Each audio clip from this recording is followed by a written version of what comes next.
ये radio Pakistan podcast है। अस्सलाम वालेकुम। हम सबका पाकिस्तान के साथ सदफ रानी हाजिर खिदमत है। इस रेडियो प्रोग्राम में हम बात करते हैं पाकिस्तान की, हमारा वतन अज़ीज़, जिसमें हम अमन के साथ और इसके साथ साथ तमाम राय जो लोगों की होती है मुख्तलिफ, उसका एहतराम करें। और इसके साथ साथ और ऐसे क्या कहना चाहिए कि मय्यर्स हो सकते हैं जो हमें लेने चाहिए, जिससे एक अच्छा और मिसाली माशरा हम बनाने में कामयाब हो जाएं। इसी हवाले से बात करने के लिए हमारे साथ आज मेहमान शख्सियत मौजूद हैं। डॉक्टर सादिया खानम, ये असिस्टेंट प्रोफेसर हैं बहरिया यूनिवर्सिटी इस्लामाबाद में। पीस एंड कॉन्फ्लिक्ट स्टडीज़ और इसके अलावा जेंडर स्टडीज़ इनके मौजू हैं, जिसके ऊपर ये तजर्बा भी रखती हैं। ये प्रोग्राम आपको बताते चलें नेक्टा यानी नेशनल काउंटर टेररिज्म अथॉरिटी के ताउन से आपकी खिदमत में पेश किया जा रहा है। डॉक्टर सादिया, खुश आमदीद। थैंक यू जी, बहुत शुक्रिया। जी, आप, क्योंकि आपका वास्ता नौजवानों से ज़्यादा होता है और डेली रूटीन पे होता है, आप एक उस्ताद भी हैं, तो मैं अपने प्रोग्राम का आगाज़ इसी सवाल से करना चाहूँगी कि आप क्या समझती हैं नौजवानों में जो शिद्दत पसंदी के साइंस हैं, वो क्या हैं? वेल, चूँकि हम तो डेली डिफरेंट बैकग्राउंड के बच्चों को पढ़ा रहे होते हैं, उनके साथ इंटरेक्ट कर रहे होते हैं, और देन सोशल मीडिया के साथ के थ्रू भी इंटरेक्शन हो रही होती है। मोस्ट ऑफ द टाइम जब student teenagers intolerant behaviours show करना शुरू कर देते हैं, बात नहीं सुननी, अपनी बात मनवानी है, अपने ही अकायद, अपने ही ख़ास तौर पे नज़रियात के बारे में वो शिद्दत पसंदी दिखाना शुरू कर देते हैं, तो हमें पता चल रहा होता है कि या तो ये ऑफ कोर्स अपब्रिंगिंग भी है, लेकिन ओवरऑल एक माइंडसेट बन चुका होता है कि हम ही हरफ़ आखिर हैं और हमारे अलावा जो भी है वो या तो उसको टॉलरेट नहीं किया जा सकता है, उसको बदलना हम पे फ़र्ज़ है। तो ये वो वाले साइंस होते हैं जहाँ पे हम कोशिश करते हैं कि उनको रियलाइज़ कराएं कि नहीं, हम एक ऐसे मुआशरे में रहते हैं जहाँ पे मुख्तलिफ़ रंगों, नस्लों, ख़यालात, मज़ाहिब के लोग हैं। तो हमें उसमें अमन आश्ती के साथ रहना है, हमें एक दूसरे का ख़्याल रख के आगे बढ़ना है, हमें कोशिश करनी है कि हमारे नज़रियात किसी पे नाफिज़ करने की ज़बरदस्ती हम कोशिश ना करें। अपने आइडियाज़, अपनी कल्चरल रिवायात को हम उनकी रिस्पेक्ट करते हैं, लेकिन हम ये नहीं करते कि हम उनको मुसल्लत करें किसी पे। तो मोस्टली हमारे बच्चे, हमारे टीनेजर जब ये हम देखते हैं, उनके नज़रियात में फ़र्क देखते हैं, उनके मुतशद्दिद रवैये देखते हैं, तो कोशिश करते हैं इस तरह से उनको टैकल करें कि उनकी बात भी हम तक पहुंच जाए, उनके ख़यालात भी हम तक आ जाएं। लेकिन जहाँ पे लगे कि कॉन्फ्लिक्ट हो सकता है, वहाँ पर हम काउंटर कॉन्फ्लिक्ट मेजर्स भी अप्लाई करना शुरू कर दें। ठीक हो गया। अच्छा, आप अभी इंटरनेट के हवाले से बात करते हैं। हमारा नौजवान ज़ाहिर है कि आज का वो इंटरनेट से कट के नहीं रह सकता। और आप ये बताएँ कि ऑनलाइन जो शिद्दत पसंदी है, वो कैसे पैदा होती है और क्या हम इससे इज्तनाब कर सकते हैं या इससे बच सकते हैं? देखिए जी, इंटरनेट आईटी रेवोल्यूशन के बाद हमारे पास ये अपॉर्चुनिटी भी है, लेकिन अगर इसको सही तरह से यूटिलाइज़ ना करें तो बहुत बड़ा थ्रेट भी है। नोइंग के पहले ज़मानों में, वक्तों में अगर वो मुतशद्दिद ख़्याल है, आइडिया है, या फिर वो एक बहुत तरक्की पसंद भी है, तो टाइम लगता था एक जगह से ट्रैवल करने में दूसरी जगह तक। लेकिन अब फ़ॉर्चुनेटली अनफॉर्चुनेटली हमारी इंफॉर्मेशन के सोर्सेज इतने डाइवर्स हो चुके हैं और इतने फास्ट पेस पे आ गए हैं कि उनको सेकंड लगते हैं एक जगह से दूसरी जगह पहुंचने तक। तो हाँ, हमारे लिए शायद ऑनलाइन सोर्सेज या सोशल मीडिया के डिफरेंट प्लेटफॉर्म्स हैं, वो एक बहुत बड़ा थ्रेट बन चुके हैं, जहाँ पर लोग क्योंकि पहले होता था आप एक न्यूज़पेपर लिख रहे हैं, आप जर्नल लिख रहे हैं, लेकिन अब आप अपनी वॉल्स पे लिखते हैं, वो एक्स की हो, वो फेसबुक की हो, वो इंस्टा की हो, वो टिकटॉक हो, कोई भी रवैया चाहे वो अच्छा हो बुरा हो, वो बड़े आराम से इन प्लेटफॉर्म्स पे चला जाता है, जहाँ पे आपको बहुत ज़्यादा खर्च करने की ज़रूरत नहीं पड़ती, बहुत सारी लिबर्टीज़ भी हैं।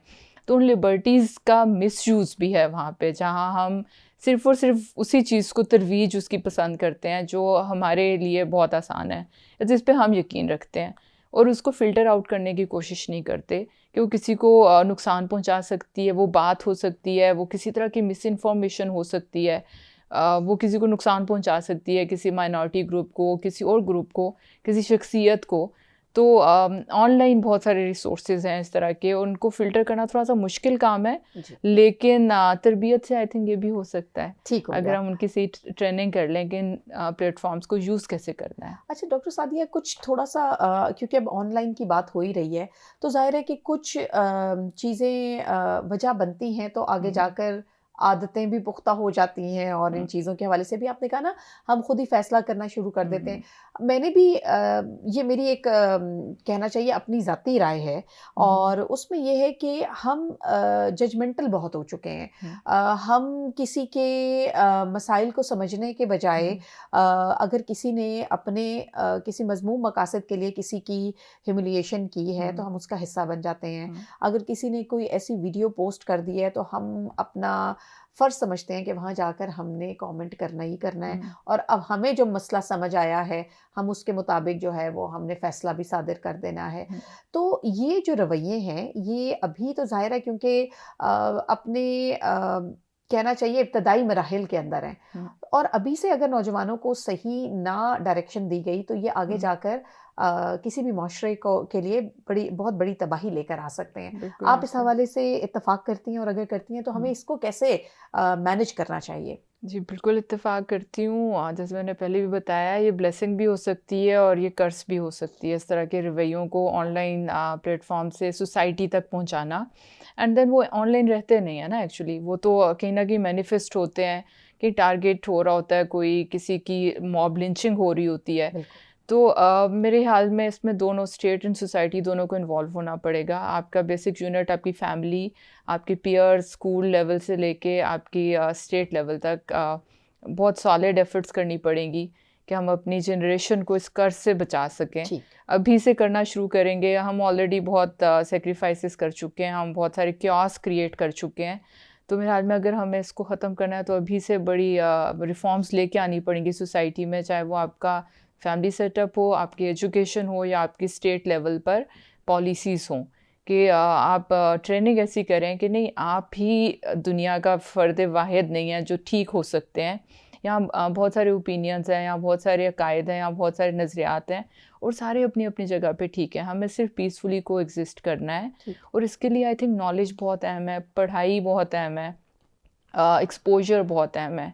अपनी यूथ को अगर हम दुनिया के साथ कनेक्ट करना चाहते हैं इस ग्लोबल वर्ल्ड में, तो हमें फिर ये भी देखना होगा कि उनके स्टैंडर्ड्स भी बढ़ें, उनकी सोचने के पैमाने भी चेंज हो जाएं, और उसके लिए हमें फीड नहीं करना, उनको डायरेक्शन प्रोवाइड करनी है कि यहाँ पे एक ऐसी दुनिया में हम रहते हैं जहाँ पे डाइवर्सिटी बहुत खूबसूरत है, चाहे वो कल्चर की हो, ज़बान की हो, अकायद की हो, हमें उसे ना सिर्फ एक्सेप्ट करना है बल्कि अप्रिशिएट भी करना है। बिल्कुल ठीक।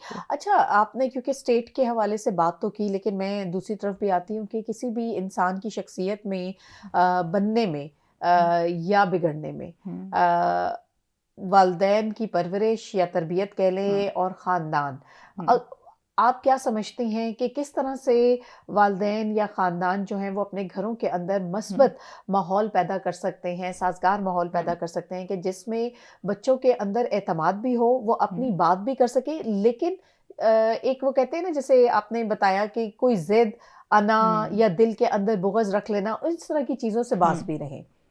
मेरे ख्याल में फैमिली तो पहली इकाई है जी। ख़ानदान तो किसी भी माशरे की पहली इकाई होता है जहाँ से बच्चा सीखता है अच्छी आदत भी, बुरी आदत भी। तो फैमिली सेटअप में मेरे ख्याल में पेरेंटिंग पे बहुत ज़्यादा फोकस करने की ज़रूरत है। पेरेंट्स सिर्फ वो नहीं होते जो सिर्फ बच्चों की पैदाइश हो जाती है तो नेचुरल फिनोमेना है, उसके बाद की स्टेजेस को किस तरह प्लानिंग के साथ बच्चे को कैसे कंस्ट्रक्टिव उसकी पर्सनालिटी बिल्ड करनी है, वो बहुत अहम है। तो मेरे ख्याल में हमें अपने फैमिली लेवल पर सेटअप में चेंजेस लाने की ज़रूरत है, जहाँ पे पेरेंट्स इस तरह की बातों को विदाउट एनी हेजिटेशन प्रमोट करें कि आपने एक ऐसी सोसाइटी में मूव करना है जहाँ मुख्तलिफ़ तरह के लोग हैं, उन सबको एक्सेप्ट करना है और उनके साथ पीसफुल को एग्जिस्टेंस की तरफ जाना है। तो सबसे पहले तो पेरेंट्स की ट्रेनिंग होगी, फैमिली सेटअप में थोड़ी सी चेंजेस लाने की ज़रूरत है, रिफॉर्म्स लाने की ज़रूरत है, जहाँ बच्चा अपने आप को हर्ड फील करे, इग्नोर्ड फील ना करे, जहाँ पे उसकी कॉन्फिडेंस बिल्डिंग हो, लेकिन कॉन्फिडेंस बिल्डिंग इस लेवल पर हो कि वो सोसाइटी के लिए थ्रेट ना बने। ओवर कॉन्फिडेंस अच्छी बात नहीं होती, एंड ओवर कॉन्फिडेंस ही कहीं पर रिफ्लेक्ट हो रहा होता है बाद में कि I am the only truth in the universe. और मैंने जो कहा वो हाँ, ठीक वही है। हरफ आखिर है। बिल्कुल तो यहीं से कहीं पे आपकी ईगोइस्टिक पर्सनालिटीज़ भी सामने आती हैं जिनका मिसयूज़ होता है ऑन डिफरेंट लेवल्स। फिर नॉन स्टेट एक्टर्स भी मिसयूज़ करते हैं इसी तरह की ट्रॉमेटिक पर्सनालिटीज़ का। ये ट्रॉमास कहीं चाइल्डहुड ट्रॉमास बहुत कंट्रीब्यूट करते हैं इस तरह की बात की जो क्योटिक सिचुएशन या पर्सनालिटी बनती है। तो family I think is the very first step जहाँ पे हम इनको मॉनिटर कर सकते हैं, काउंटर कर सकते हैं, रीहैब कर सकते हैं। तो जी बिल्कुल एग्री करती हूँ, फैमिली का बहुत बड़ा रोल है। अच्छा डॉक्टर सादिया, हमने फैमिलीज़ के बारे में और पेरेंट्स के बारे में तो बात की, एक और जो शख्सियत के अंदर किरदार अदा करती है जो चीज़, वो है असातिज़ा।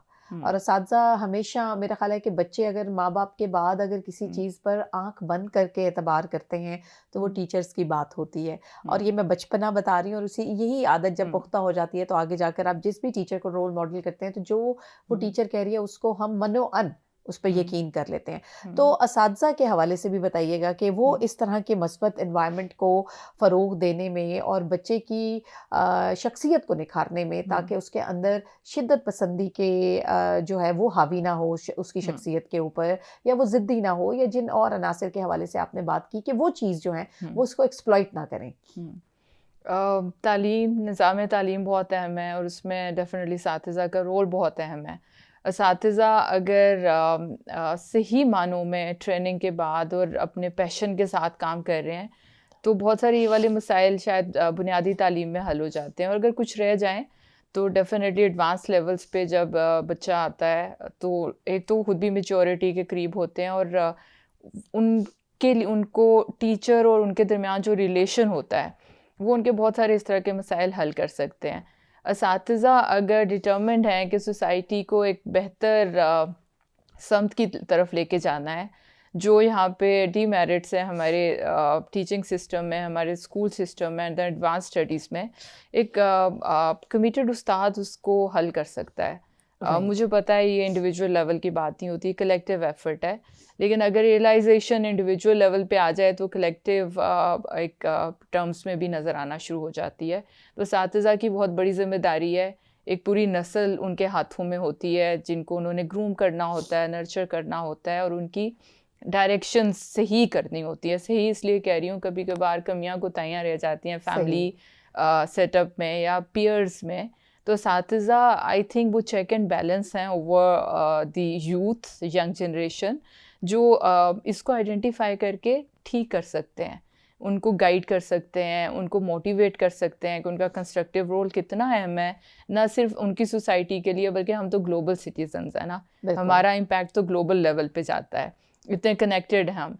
तो असातिज़ा का रोल बहुत अहम है। जी ठीक हो गया। डॉक्टर सादिया, ये भी बताइएगा कि स्कूल्स में तो एक अभी भी कॉन्सेप्ट है और बड़ा अच्छा ये कॉन्सेप्ट है पेरेंट्स टीचर मीटिंग का, और उसमें बच्चे की ना सिर्फ ये कि तालीमी मैदान में जो उसकी सलाहियतें हैं उनके हवाले से बात हो रही होती है, जैसे जैसे हमने देखा है कॉलेज या यूनिवर्सिटी में ज़रा बच्चा खुद मुख्तार भी होता है, थोड़ा बड़ा भी हो जाता है, तो ये वाला जो कनेक्शन है ना पेरेंट्स और टीचर का, उसका फुकदान नज़र आता है। तो आप समझती हैं कि क्या उस एज के अंदर ये वाला सिस्टम रहना चाहिए ताकि टीचर जिस तरीके से ऑब्जर्व कर रही है या कर रहा है वो पेरेंट्स के साथ डिस्कस करना ज़रूरी है या नहीं होना चाहिए? ये नहीं, बिल्कुल होना चाहिए, बल्कि हम तो कमी महसूस करते हैं कि पेरेंट्स इतने बिजी हो गए हैं या फिर इतने आउट ऑफ रीच हैं कि हम उनको बता नहीं सकते बच्चे क्या प्रोग्रेस रिपोर्ट क्या उनकी, हम कभी कोशिश करें तो जवाब नहीं मिलते।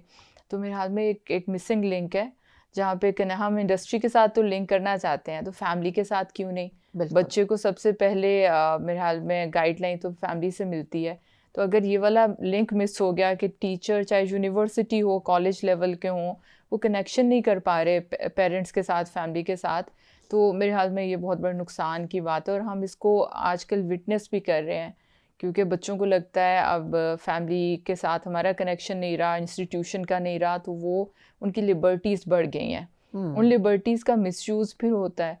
तो मेरे हाल में वो जो पेरेंटिंग, चलें आप अगर not every month once in a semester तो बिल्कुल मीटिंग होनी चाहिए जहाँ पे पेरेंट्स आएँ, और अगर ये प्रोग्रेस मीटिंग ना रिपोर्ट भी हो, हो। क्योंकि वो एज भी बच्चे की ऐसी होती है हुँ, ना, वो कहता है आई एम नो मोर अ थोड़े से किड, तो हाँ, कोई एक्टिविटीज ऐसी जी बिल्कुल। जनरेट कर सकता हुँ, है इंस्टीट्यूट कि जिसमें हुँ, पेरेंट्स को दावत दी जाए, और इस तरह का कोई हुँ, गैर महसूस अंदाज में कि बच्चे की फीलिंग्स भी हुँ, हर्ट ना हो, हुँ, और एक बात जो है वो टीचर जो है वो पेरेंट्स कन्वे के हो साथ जाए। कर ले, ताकि बच्चे की शख्सियत के अंदर अगर कोई हुँ, कमी कोताही है और टीचर को मालूम है, तो उस चीज को वहीं पे जो है हुँ। वो रेक्टिफाई किया जा सके। बिल्कुल हैं, ऐसे स्पोर्ट्स गाला होते हैं, जिस तरह हाँ, बहुत सारी और एक्टिविटीज़ होती हैं जहाँ बच्चों की बहुत सारी कंट्रीब्यूशन को अप्रिशिएट करने के लिए छोटी-छोटी सी फंक्शंस रखते हाँ, हैं, लेकिन इवेंट्स उसमें रखते पेरेंट्स को हैं। नहीं बुलाया नहीं जाता ना बुलाया मोस्टली जाता, लेकिन यूनिवर्सिटीज़ में। बुलाना चाहिए बिल्कुल। एक तो हाँ, उनको डेफ़िनेटली पेरेंट्स का भी राइट है कि उनको ड्यू क्रेडिट दिया जाए कि बिल्कुल। उनके बच्चे अच्छा परफ़ॉर्म कर रहे हैं।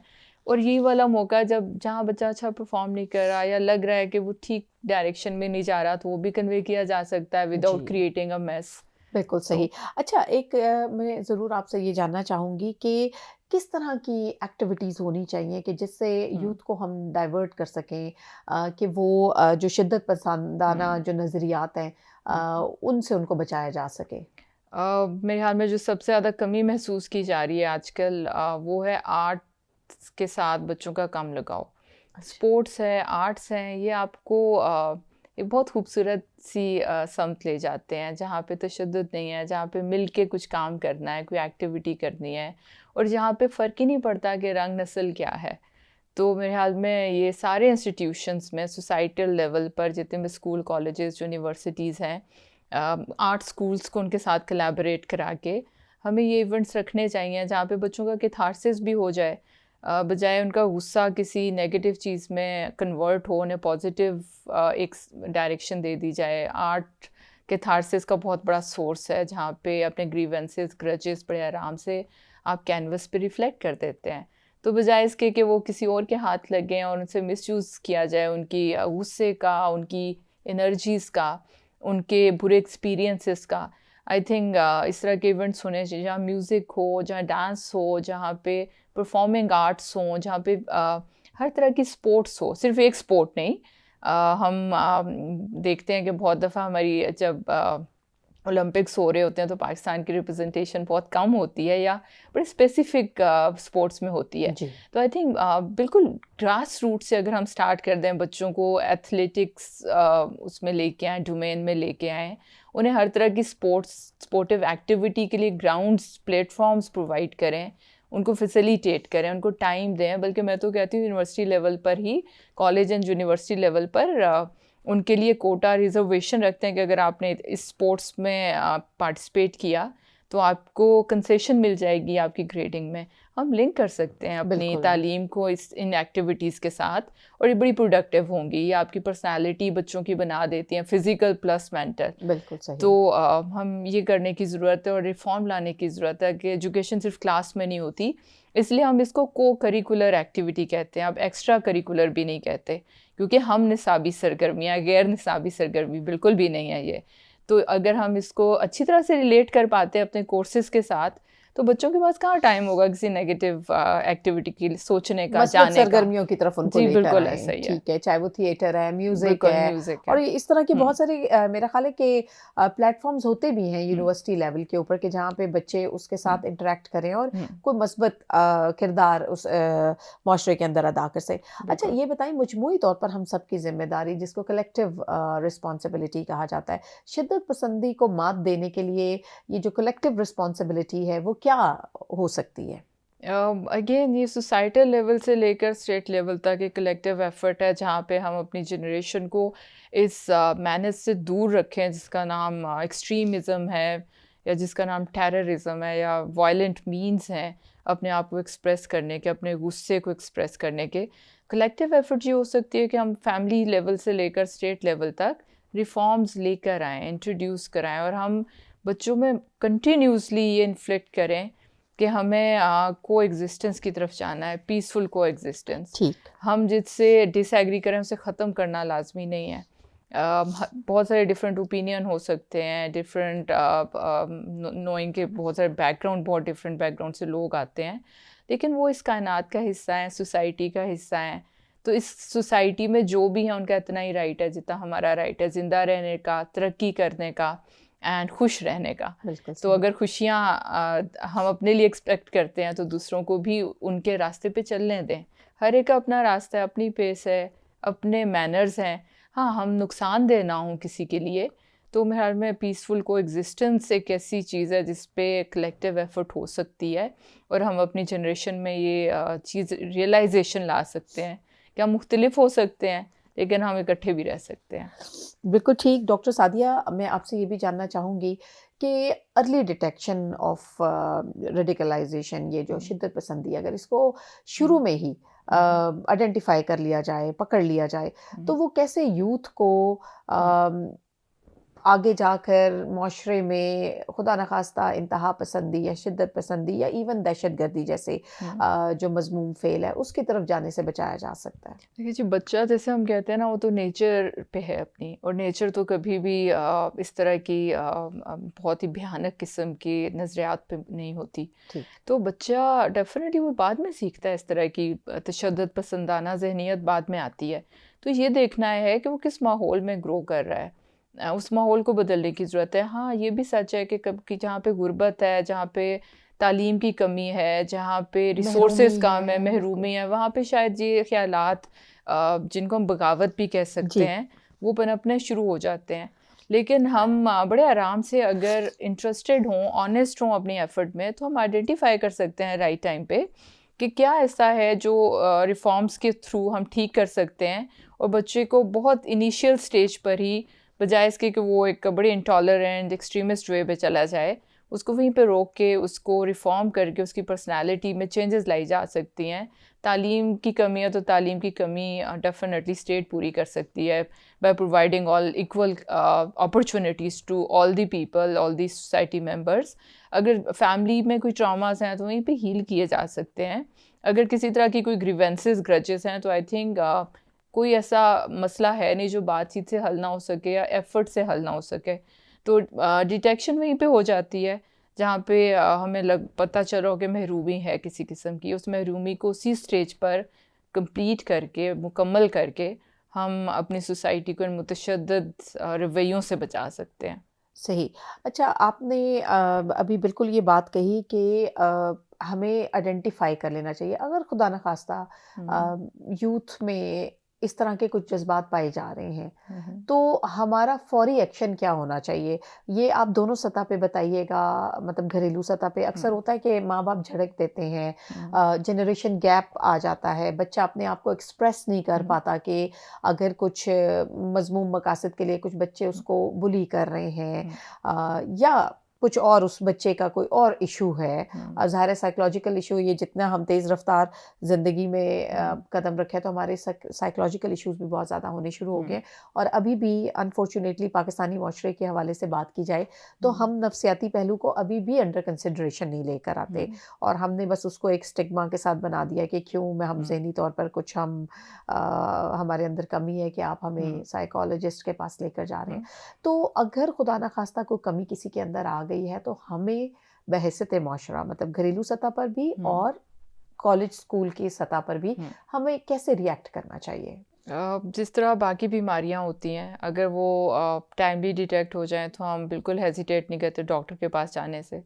तो इसी तरह कुछ किरदार की बीमारियां भी हो सकती हैं, कुछ जहनी बीमारियां भी हो सकती हैं और ये बिल्कुल काबिल इलाज हैं। अगर एक बच्चा आउट ऑफ नोवेयर एक टेंडेंसी डेवलप कर रहा है जिसके हर बात में गुस्सा है, तशद्दुद पसंदी है, तो डेफिनेटली वहाँ उसे रिहैब करने के लिए प्रॉपर थेरेपीज़ हैं।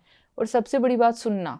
हम सुनने के मरहले से शायद हमने उसे गुड बाय कह दिया है, हम सुनते नहीं हैं, बोलते ज़्यादा हैं और हमें लगता है क्योंकि हम ही ठीक हैं।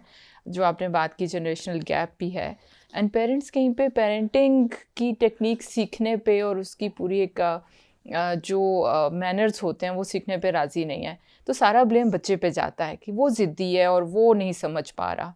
तो मेरे ख्याल में इस रवैये से निकलने की ज़रूरत है। सुनें बच्चे को, कोशिश करें कि उसको उतना ही ड्यू टाइम दें जितना आप अपने लिए एक्सपेक्ट करते हैं उससे। एंड फिर अगर लगता है कि आपकी नहीं आप इसको हल कर सकते मसले को, तो बिल्कुल जी अब बहुत सारे साइकोलॉजिस्ट हैं, साइकाइट्रिस्ट हैं, मेडिसिन से उसका हल है, थेरेपी हो सकती है, काउंसलिंग हो सकती है। स्कूल, कॉलेजेस, यूनिवर्सिटीज़ लेवल पर भी हमने हायर किए हुए हैं और इसमें कोई शर्मिंदगी नहीं है। अगर लग रहा हो कि शख्सियत का कोई एक ही पहलू बहुत ज़्यादा नुमायाँ हो रहा है और उसके बाकी पहलू कहीं पे दबे जा रहे हैं, तो बिल्कुल किसी अच्छे काउंसलर के पास जाने में, और स्टेट को ये करना है कि स्टेट को फैसिलिटीज़ प्रोवाइड करनी है उन सारे शोबों में जहाँ पे प्राइवेसी के साथ बच्चे की हीलिंग हो सकती है, वो प्रोवाइड करना स्टेट का काम है, लेकिन वहाँ तक पहुँचाना फिर फैमिली का काम है और साथीज़ा का काम है, दोस्त अहबाब का काम है। तो दोनों लेवल पे होना बहुत ज़रूरी है। डॉक्टर सादिया, ये भी बताइएगा कि बीइंग अ टीचर आप क्या समझती हैं कि अगर बच्चे की इतनी गलती ना हो, वो जो माहौल उसको घर में मिल रहा है या पेरेंट्स के अंदर कोई इशू है, मतलब वालिद अगर वालिदा पे कोई तशद्दुद करता है और वो बच्चा वही देख के बड़ा हो रहा है, तो जाहिर है कि बहुत ज़्यादा इम्कान मौजूद होता है कि उस बच्चे के अंदर भी उसी तरह के जज्बात पनप जाएं। तो आप इस चीज़ को कैसे, क्योंकि वहाँ पर फिर फैमिली जो है वो रोल माइनस हो जाता है, अब वो उस बच्चे को अगर रिहैब की तरफ लेकर आना है या उस बच्चे की शख्सियत के अंदर ये चीज़ जड़ ना पकड़ जाए, तो बीइंग अ टीचर आप क्या सजेस्ट करती हैं कि उसमें मुआशरा क्या किरदार अदा करे? मुआशरे का अब ये है कि सबसे पहले तो एक्सेप्ट करें कि जो हो रहा है वो गलत हो रहा है। डोमेस्टिक अब्यूज़ के लिए कोई बहाने तराशने की ज़रूरत नहीं है, ये गलत है। दिस और इज जस्ट वो एन एग्जांपल। जी बिल्कुल, इस तरह और भी बहुत सारी हैं। तो सबसे पहले गलत को गलत समझना बहुत इंपॉर्टेंट है सोसाइटी के लिए। सोसाइटी बहुत सारे नॉर्म्स को ना चाहते हुए नॉर्मलाइज कर देती है और वो ठीक ट्रेंड नहीं है। अगर एक दफ़ा आइडेंटिफाई सोसाइटी भी कर ले, साथीज़ा भी कर लें, तो हमारे लिए बहुत आसान हो जाता है कि हाँ, अब इसको ठीक करने की ज़रूरत है। हम बहुत दफ़ा सवाल नहीं उठाते क्योंकि हमें लगता है सवाल उठाने से शायद कोई हमारी वैल्यू हर्ट हो जाएगी। तो बच्चा भी तो वही सीख रहा है, चाहे वो घर से हो, चाहे बाहर से हो, सोसाइटी से हो, पीयर से हो या अपने इंस्टीट्यूशन से हो। तो सबसे पहले जहाँ पे गलती हो रही है उसको एक्सेप्ट कर लें, एडमिट कर लें, एंड फिर वो बच्चा भी मेरे ख्याल में जो इसी सोसाइटी का हिस्सा है, वो यही देख के अपनी गलतियाँ एक्सेप्ट करने में, उनको सुधारने की तरफ माइल हो जाते हैं। तो बीइंग अ टीचर मेरे लिए ये बहुत ही यूनिक एक्सपीरियंस भी होता है। बच्चे इस तरह के बैकग्राउंड से आते हैं जहाँ पे उनको गलत को गलत समझने की तरबियत नहीं दी गई होती है, समझने की हौसला भी नहीं दिया गया होता। लगता है कि अपनी गलती एक्सेप्ट कर ली तो बहुत बड़ी शख्सी कमज़ोरी है कहीं। इसका मतलब है हम किसी इन्फीरियरिटी कॉम्प्लेक्स का शिकार हैं कि अगर हमने मान लिया कि हम गलत हैं, तो कहीं पर यहीं से बुनियाद पड़ जाती है कि हम गलत हैं, इसको सुधारने की ज़रूरत है। और सुधारने के फिर बहुत तरीके हैं। सही। वो प्रॉपर काउंसलिंग भी है, वो अपनी शख्सियत पे थोड़ी सी ज़्यादा उसकी ग्रूमिंग की तरफ फोकस करने की भी ज़रूरत पड़ जाती है। और जब हम अपने आप को सुधारने पे माइल होते हैं तो हमें फ़र्क नहीं पड़ता, हम किसी से मदद भी ले सकते हैं। तो चाहे वो आपके घर से हो, चाहे बाहर से हो, क्योंकि हमारा मकसद तो एक कंस्ट्रक्टिव काम करने की तरफ हो जाता है। और मेरा ख्याल है कि बच्चे की जहन के अंदर कई गुत्थियां तो इस तरह भी सुलझ जाती हैं कि वो जब घर के माहौल के अलावा कुछ और देखता है, वो कंपेयर करता है, तो कहता है अच्छा ये चीज़ ठीक नहीं हो रही थी मेरे घर में, ये चीज़ जो मुझे बताई गई है, ये अब तस्वीर का दूसरा रुख भी जो है वो मेरे सामने है। तो बिल्कुल आज का बच्चा तो बल्कि माशाल्लाह कि जहाँ पर फ्लो ऑफ इंफॉर्मेशन जो है वो बहुत ज़्यादा है, तो आज का बच्चा एनालिसिस में भी बहुत ज़्यादा आगे है। लास्ट में मैं चाहूँगी कि कोई एडवाइस देना चाहें हमारे नौजवानों को कि किस तरह के औसाफ को अपनी शख्सियत को मुकम्मल करने के लिए उनको तवज्जो देना चाहिए, कि उसके ऊपर काम करना चाहिए।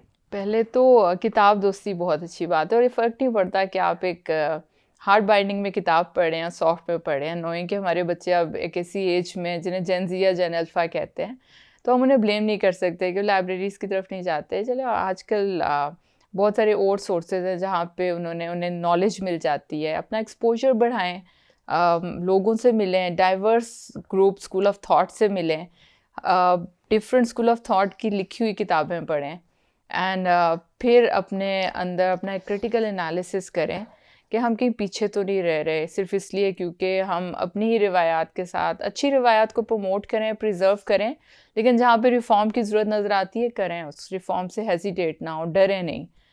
दुनिया ऐसे ही आगे बढ़ी है, यूरोप का रेनेसांस ऐसे ही हुआ था, रिफॉर्मेशन ऐसे ही आए थे, हम तो उनसे काफ़ी आगे अगली स्टेज पर हैं। तो अगर ऐसा अपना क्रिटिकल एनालिसिस कर पाते हैं एक ब्रॉडर पर्सपेक्टिव में, लोगों को पढ़ के, उनको ऑब्ज़र्व करके, उनकी अच्छाइयाँ एक्सेप्ट करके और अपनी बुराइयाँ ठीक करके, तो मेरे ख्याल में ये पहला स्टेप होगा towards peaceful coexistence and a very tolerant society, जिस पे हम प्राउड कर सकेंगे, जिससे शर्मिंदा कम होंगे हम। सही, बहुत बहुत शुक्रिया डॉक्टर सादिया you, खानम, आप इस प्रोग्राम का हिस्सा बनी और बड़ी तफसील से आपने शिद्दत पसंदाना जो रवैया या रुझान है वो यूथ को हम कैसे बता सकते हैं, कलेक्टिव मेजर्स के साथ साथ भी और इनफरादी सतह पर भी यूथ अपने आप को इन चीज़ों से कैसे दूर रख सकता है और मस्बत सरगर्मियों की तरफ अपने आप को मसरूफ़ अमल कर सकता है। इस मौजू पर आपने बड़ी तफसील से बात की, बहुत बहुत शुक्रिया। आपका बहुत शुक्रिया लाने के लिए। वेल जनाब, एक दूसरे से मिलें और जितना ज़्यादा मज़बूत आपका नेटवर्क होगा, माशरती लिहाज से आप ज़्यादा सोशल होंगे, तो मेरा ख़्याल है कि बहुत सारी मसाइल को समझने का भी मौका मिलेगा, दूसरे को सुनने का मौका मिलेगा, तो आपको पता चलेगा कि वो किस तरह की मुश्किलात को फ़ेस कर रहा है। और फिर जब एक दूसरे की मुश्किलात से आपको आगाही होगी तो शायद मिलकर आप उसका कोई हल तलाश करेंगे और इसी तरह माशरा जो है वो बेहतरी की तरफ जाता है। सो इस पर ज़रूर सोचिएगा, आपके इर्द गिर्द भी ऐसे लोग होंगे कि जिनको शायद आपके हवाले से कुछ दुख बयान करके और आप उसका कोई हल तलाश कर सकें। यह हम सब ने अपने इनफरादी सतह पर भी सोचना है। रियासत अपना काम ज़रूर कर रही होती है, असातिज़ा भी अपना काम कर रहे होते हैं, वालिदैन भी अपने बच्चों को आगे बढ़ते हुए देखना चाहते हैं। सिर्फ़ अब ज़रूरत क्या रह जाती है, हम सब ने मिलकर सोचना है अपनी अपनी जगह पर कि हम अपने माशरे के अंदर क्या मस्बत ऐसी तब्दीली ला सकते हैं कि जिससे माशरा एक मिसाली माशरा बन जाए। सदफ रानी को दीजिएगा इजाज़त। अल्लाह हाफ़िज़।